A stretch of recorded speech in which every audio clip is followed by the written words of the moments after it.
تو جو صورتحال راجہ ریاض صاحب نے بیان کی تھی ایگزیکٹلی اس کے مطابق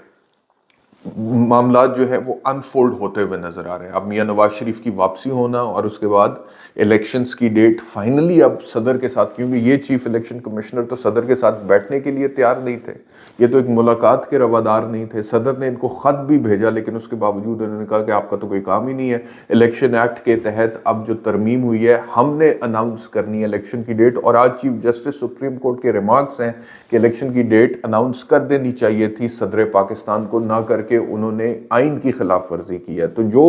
چیف جسٹس کی آبزرویشن ہے اس سے ظاہر ہوتا ہے کہ الیکشن کی ڈیٹ اناؤنس کرنا صدر کا اختیار تھا, لیکن چیف الیکشن کمشنر کہہ رہے تھے نہیں جی آپ کا اختیار نہیں ہے, نہیں جی ہمارا اختیار ہے, ہم کریں گے, ہمیں آپ سے ملنے کی ضرورت نہیں ہے. لیکن آج سپریم کورٹ نے جب کہا ہے کہ ملیں اور الیکشن کی ڈیٹ صدر اناؤنس کرے مشاورت کے بعد, تو ایونچولی وہ ہو گئی ہے.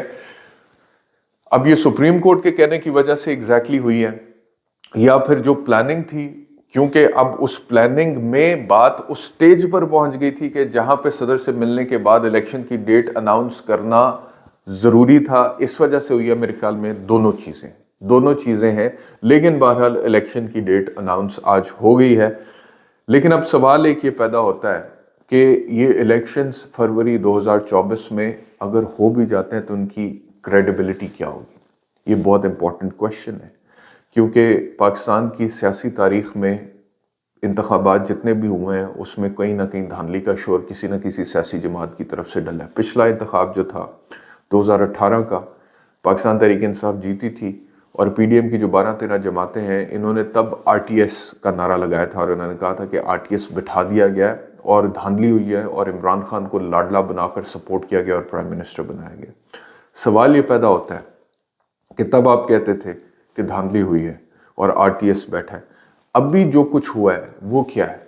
اگر تب دھاندلی ہوئی تھی تو یہ تو پھر میرے خیال میں دھاندلا ہے کہ جس طرح سے پاکستان تحریک انصاف کی ٹوٹ پھوٹ ہوئی ہے. میں یہ نہیں کہتا کہ 9 مئی کے واقعات کے بعد قانونی طور پر ایکشن نہیں ہونا چاہیے تھا. قانونی طور پر جو لوگ رسپانسبل تھے, شروع سے میری ایک ہی پوزیشن ہے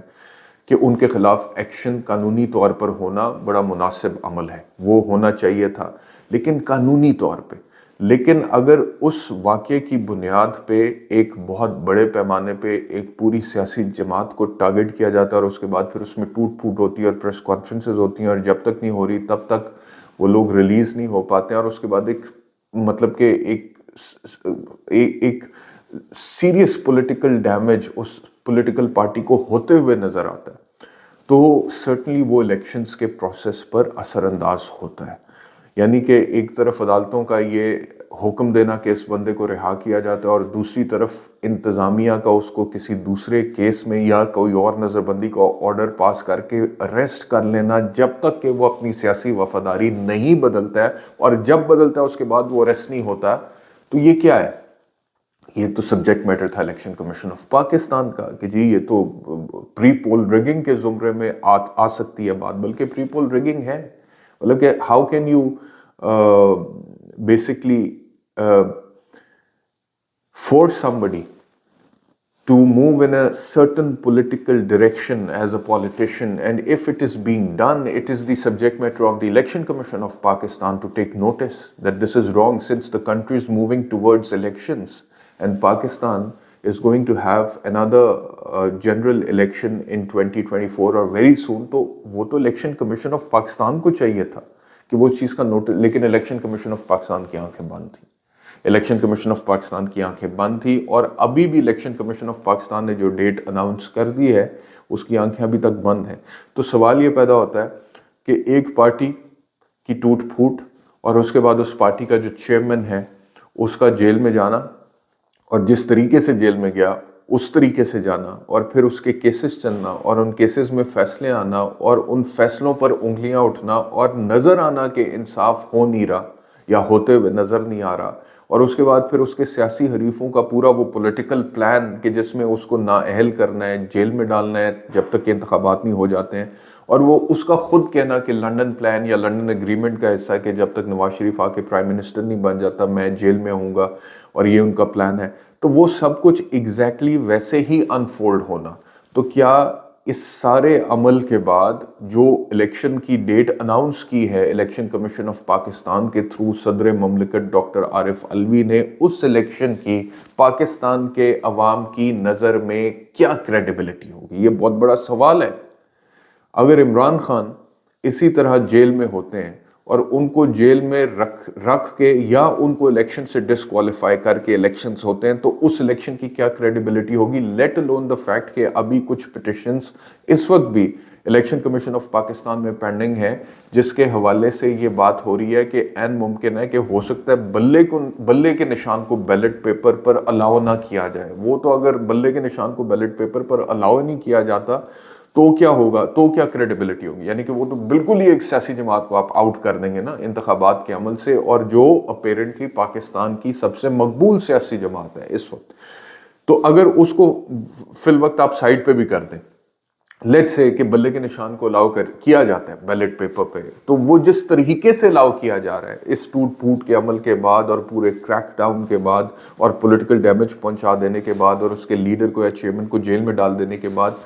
تو اس کا کیا کوئی اثر نہیں ہے الیکشنز کے عمل پہ؟ اور کیا وہ عوام کو نظر نہیں آ رہا؟ اور وہ سارے عمل کے بعد اگر آپ الیکشنز کرا رہے ہیں تو کیا عوام اس الیکشن کو as a free and fair and transparent election قبول کر لے گی؟ اور یہ تو الیکشن کمیشن آف پاکستان کی ذمہ داری ہے ان اکارڈنس ود دا لا کہ انہوں نے انشور کرنا ہے کہ الیکشن فری ہے، فیئر ہے، ٹرانسپیرنٹ ہے۔ لیکن موجودہ جو سیاسی حالات ہیں، پاکستان کا جو سیاسی منظرنامہ ہے، اس میں آنے والے انتخابات جن کی ڈیٹ کی اناؤنسمنٹ آج ہو گئی ہے، اس پر بہت بڑا سوالیہ نشان ہے، ان کے فری ہونے کے حوالے سے، ان کے فیئر ہونے کے حوالے سے اور ان کے ٹرانسپیرنٹ ہونے کے حوالے سے۔ اور اگر یہ معاملات اسی طرح چلتے ہیں اور عمران خان کو اسی طرح جیل میں رکھ کے اور آگے جا کے ڈسکوالیفائی کر کے اور ان کی پارٹی کو تتر بتر کرنے کے بعد انتخابات کرائے جاتے ہیں، اور اگر یہی پاکستان مسلم لیگ نواز کی نظر میں لیول پلینگ فیلڈ تھی، تو یہ سرٹنلی لیول پلینگ فیلڈ نہیں ہے، یہ پولیٹیکل انجینئرنگ ہے، اور یہ پاکستان کے عوام کو بھی نظر آ رہی ہے۔ اور انتخابات اپیرنٹلی ہو تو جائیں گے اور ان کا کوئی نہ کوئی نتیجہ بھی آ جائے گا، اور جو نظر آ رہا ہے اس میں میاں نواز شریف پرائم منسٹر بھی بن جائیں گے، لیکن ایسے انتخابات کی کریڈیبلٹی کیا ہوگی؟ یہ سوال ہانٹ کرتا رہے گا انتخابات جیتنے والوں کو۔ اور دوسرا یہ ہے کہ جب آپ اس طرح کی پولیٹیکل انجینئرنگ کے نتیجے میں حکومت بنا کر وزیر اعظم کے عہدے پر فائز ہوتے ہیں، تو آپ کا اختیار بطور وزیر اعظم یا آپ کی سوچ کی انڈیپینڈنس بہت لیمیٹڈ ہوتی ہے، اور پھر آپ نہیں کچھ کر پاتے ہیں۔ اور this is it going to be another government then, جس کے اوپر آتے ساتھ ہی تنقید ہوگی کہ آپ کیوں نہیں، اور ان کی جو کیپیسٹی ہے وہ بڑی لیمیٹڈ ہوگی پرفارم کرنے کی، کیسے پرفارم کریں گے؟ بہت مشکل ہو جائے گا۔ تو یہ بہرحال میرا جو تجزیہ ہے مجھے یہی ہوتے ہوئے نظر آ رہا ہے، اور میاں نواز شریف یہ حکومت بنانے کے نتیجے میں یا وزیر اعظم بننے کے نتیجے میں سیاسی طور پر جو ابھی بھی مقبولیت میں عمران خان کے قریب نہیں ہے، مجھے سیاسی طور پہ اور زیادہ غیر مقبول ہوتے ہوئے نظر آ رہے ہیں۔ لیکن اگر مقصد صرف یہی ہے کہ وزیر اعظم بننا ہے اور کرسی پر بیٹھنا ہے اور خود کی زندگی میں لگژری اور پروٹوکول ہونا چاہیے، پھر تو ان کے مقاصد میں وہ کامیاب ہے۔ لیکن اگر مقصد یہ ہے کہ وزیر اعظم اس لیے بننا ہے کہ لوگوں کے لیے کچھ کرنا ہے، ان کے مسائل حل کرنے ہیں اور پاکستان کو مسائل سے نکالنا ہے یا اکانومی کو بحران سے نکالنا ہے، تو یہ چیزیں مجھے میاں نواز شریف کرتے ہوئے نظر نہیں آ رہے ہیں۔ اور اس کا منطقی نتیجہ پھر یہ ہوگا کہ بطور وزیر اعظم کرسی پر بیٹھنے کے باوجود لیول پلینگ فیلڈ جو ان کے مطابق ہے وہ ملنے کے باوجود، فیسیلیٹیشن اتنی ملنے کے باوجود، مجھے وہ مزید سیاسی طور پہ غیر مقبول ہوتے ہوئے نظر آ رہے ہیں۔ بہرحال